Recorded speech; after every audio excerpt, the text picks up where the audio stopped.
নমস্কার বন্ধুরা, সুপ্রভা গ্রিনারিতে তোমাদের সবাইকে স্বাগত।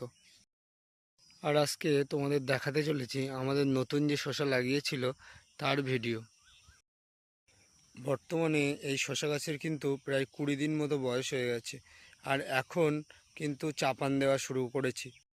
যদিও চাপান দেওয়ার টাইম 15 থেকে 16 দিনের মধ্যে, কিন্তু এবার একটু বৃষ্টির জন্য আমাদের লেট হয়ে গেছে। আমরা 20 থেকে 21 দিনের মধ্যে চাপান দেওয়া কিন্তু শেষ করেছি।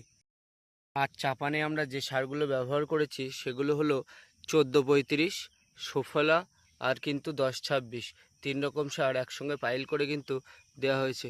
আর সারের পরিমাণ একটু বেশিই দেওয়া হয়েছে, যেহেতু চাপান দেওয়ার অনেকটাই লেট হয়ে গেছে, তার জন্য সারের পরিমাণ হিসেবে কিন্তু একটু বেশি পরিমাণে দেওয়া হয়েছে। আর আমরা শিকড় করা ওষুধ হিসাবে এই যে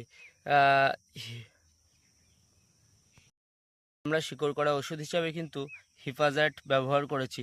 এটা কিন্তু গাছের গ্রোথ এবং গাছের শিকড়কে অধিক পরিমাণে বৃদ্ধি করে, যার ফলে গাছ কিন্তু খুব তাড়াতাড়ি গাছের বৃদ্ধি হয়। এবং এই যে ফাঁকা অংশটা দেখছো, এটা কিন্তু আর এই সার দেওয়ার হয়তো 5-7 দিনের মধ্যে আর কিন্তু থাকবে না।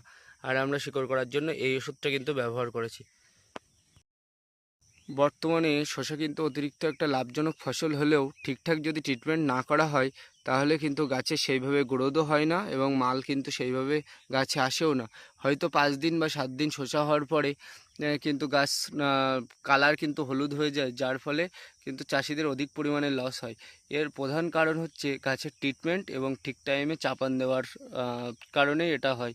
যদি চাপান 15 থেকে 16 দিনের মধ্যে চাপান দেওয়া হয় এবং গাছের ঠিকঠাক পরিচর্যা করা হয়, তাহলে কিন্তু যে কোনো ভালো জাতের শসায় 25 থেকে 27 দিনের মতো খুব ভালোভাবে একটানা ফলন দিয়ে যায়।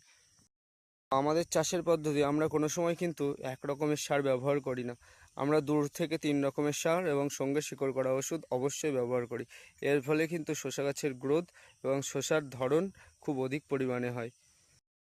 বেশি পরিমাণে সার ব্যবহারের প্রধান কারণ হচ্ছে গাছের গ্রোথ কিন্তু বর্তমানে একটু কমই আছে। এর জন্যই আমরা বেশি পরিমাণে এবং 3-4 রকমের সার ব্যবহার করেছি, যাতে খুব অল্প দিনের মধ্যে গাছের গ্রোথ আবার ঠিকঠাক হয় এবং খুব তাড়াতাড়ি ধরন আসে। আর এটা কিন্তু সেই 2 রকম আলাদা আলাদা জাতেরই শসা, একটা হচ্ছে বিরাট আর একটা হচ্ছে হাইটেক হামাগুড়ি। তো দেখা যাক এর ফলন কেমন কি হয়। আর যা ফলন হবে তোমাদের সঙ্গে আপডেট দিতে থাকবো। তো নেক্সট ভিডিও খুব তাড়াতাড়ি আবার আসতে চলেছে।